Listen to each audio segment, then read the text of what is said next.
Okay, folks, we're back, and now what we want to look at, we're continuing our exploration of exponential functions. And I want to take a basic exponential function like y equal 2 to the x and just compare what happens to it when we multiply it by a number. So in general, an exponential function can have something to a power x and then also a number in the front. And so we've been looking at what happens when you change the base. Now we're going to look at what happens when we change that number in front. So the original one, 2 to the x, this is just like having a number 1 times that in the front. And we're going to think about what happens if we increase that 1 to a 5 in the front. That's going to be our first example. Okay. So here's the graph that we saw before. This is the graph of y equal 2 to the x.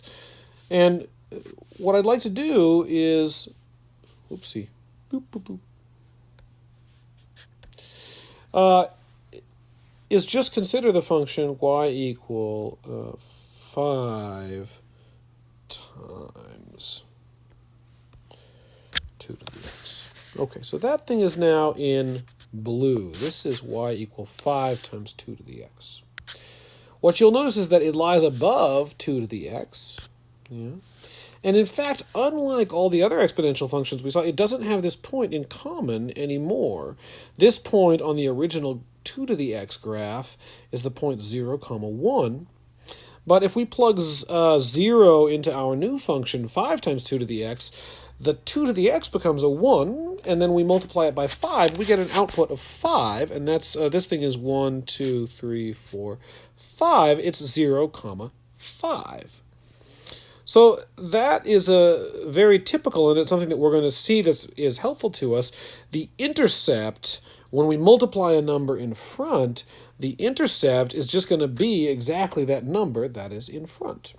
Let's test it out by trying out, let's say, y equal, well, let's do 3 times 2 to the x. 3 times 2 to the x, well, we can see here that this thing is 0, 3. So it lies in between the 2 to the x, that's the original one, and the 5 times 2 to the x. Here's 3 times 2 to the x. Okay. We can make that intercept number be anything we want. So if we want to make the x-intercept be down here, then the graph will look something like that. It will curve up something like that. Well, the number that we would need to put in front would be a half. Let's give that one a try. So y equal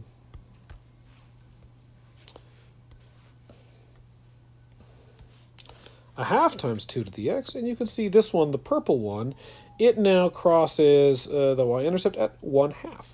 And if you remember back in our material about transformations of graphs from the beginning of the semester, taking a function, like if you think about our original function, and multiplying that function by a constant, taking some constant times the function f of x itself, what that does is it stretches the function vertically, and that's what we're seeing here. So this is the original one. If we stretch it up 3 times, then we get 3 times 2 to the x. If we stretch it up 5 times, we get 5 times 2 to the x. If we stretch it down by going a half, we get 1/2 times 2 to the x. And of course, we can make it go on the negative side of the axis by multiplying by a negative. So if we take this graph and we multiply it by -1, that'll be the function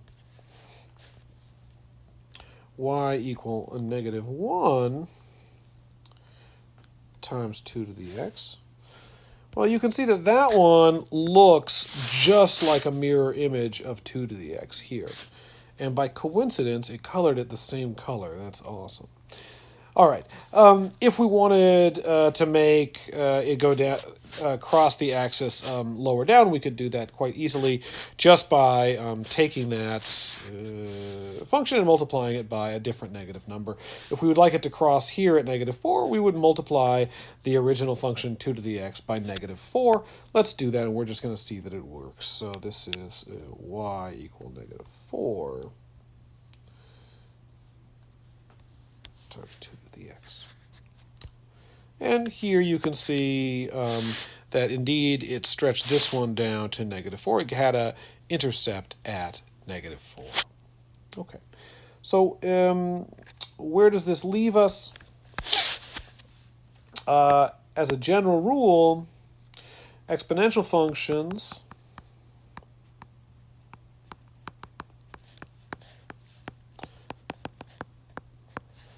are any functions of the form c times b to the x, where the c and the b are real numbers and b is positive. Those are the restrictions that we have.